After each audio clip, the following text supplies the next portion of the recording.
कलिकाल के भयावह वातावरण में जो एक ऋषि वाणी से निकला हुआ अनमोल शब्द गुरुदेव जी के द्वारा कलयुग के इस कलिकाल भयावह वातावरण में सतयुग का मार्ग प्रशस्त करने के लिए सदगुरु ब्रह्म ऋषि 108 ऋषि सिरमौर शक्तिपुत्र महाराज ने इस शरीर रूप में अवतरण लिया है और शरीर रूप में अवतरण लेकर हम सभी को इस कलियुगी वातावरण में वह सतयुग का मार्ग प्रशस्त करने के लिए माध्यम बनाया है। निश्चित तौर पर सतयुग, त्रेता, द्वापर, कलियुग, इस कलियुग के मध्यवर्ती समय मध्यकाल में हम सभी के द्वारा वह नींव का ईंट डाला जा रहा है जो सतयुग के लिए प्रशस्त होगा। कहीं ना कहीं ऐसे सदगुरु कई जन्मों जन्मांतर के हमारा पुण्य उदय होता है, तब हम सभी को ऐसे सदगुरु का सानिध्य प्राप्त होता है। आज इस ध्वनि संचार के माध्यम से जहां तक मेरी आवाज जाती हो, मैं समस्त मां भक्तों से, समस्त धर्म प्रेम जनता से निवेदन करता हूं कि एक बार ऐसे सदगुरु का जरूर दर्शन करें, इनका चरणों का वंदन करें। ऋषि मुनि यक्ष गंधर्व आप देख सकते हैं, किताबों में, वेदों पुराणों में वर्णित है कि जो ऋषि मुनि के चरणों का नख में अगर नतमस्तक कर लेता है तो उसको त्रिवेणी का वह संगम का आनंद प्राप्त हो जाता है, वह लाभ प्राप्त हो जाता है। जरा सोचिए, जो ऋषि अपने कर्म बल पर उस अंधियारी को उजियारी में बदल दिए। हम सभी गुरु भाई जो पुराने हैं, जो नए हैं, स्वतः जानते हैं कि क्या स्थिति था वो आश्रम का। इस आश्रम में पैर रखने का जगह नहीं था, भूत प्रेत पिशाचों का वास था। हम सभी ने देखा है, वह समय भी हम सभी ने गुजारा है। आज वह भी समय हम देख रहे हैं कि एक ऋषि जहां बैठते हैं, वह अगर कलिकाल में भी सामर्थ्य नहीं है कि वह ऋषि का जो तप बल है या उसका जो एक दृढ़ संकल्प है उसको विचलित कर दे।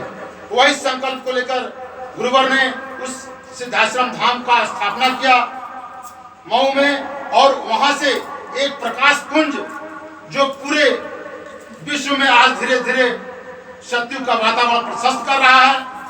यह एक सतयुग का धीरे धीरे हम सभी गुरु भाई गुरु बहनों के माध्यम से समाज में कहीं ना कहीं नशा मांस चरित्रवान का जीवन, आज तक कोई भी साधु संत महात्मा क्या इस तरह का हम सभी को ज्ञान दिया? किताबों वेदों पुराणों में तो हमने बहुत कुछ पढ़ा, लेकिन पढ़ने के साथ साथ हम सभी को आत्मसात करना पड़ता है, उसको अपने जीवन में अपना जीवन में उतारना पड़ता है। यह एक ऋषि का ही संकल्प है जो आज एक से एक भटके हुए लोग रक्षा कवच पहनकर गुरुवर का हर एक बिंदु पर धीरे धीरे अपनी यात्रा को तय कर रहे हैं। यह एक ऋषि का ही विशेष चिंतन, एक विशेष मन में उठा हुआ विचार कि आखिरकार यह मानवता कब तक कराता रहेगा, कब तक इसका पतन होता रहेगा। उसी को लेकर सतयुग का मार्ग प्रशस्त करने के लिए शक्तिपुत्र महाराज ने अवतरण लिया है। और माँ भगवती का जो हमारा मूल स्वरूप है, हम सभी भटक चुके थे। 33 करोड़ देवी देवता हमारे हिंदू संस्कृति में हैं, लेकिन क्या हमारा मूल जननी कौन है उससे हम वाकिफ नहीं रहे। हमारे गुरुवर ने बताया कि हमारे आत्मा का मूल जननी आदि शक्ति जगदम्बा है।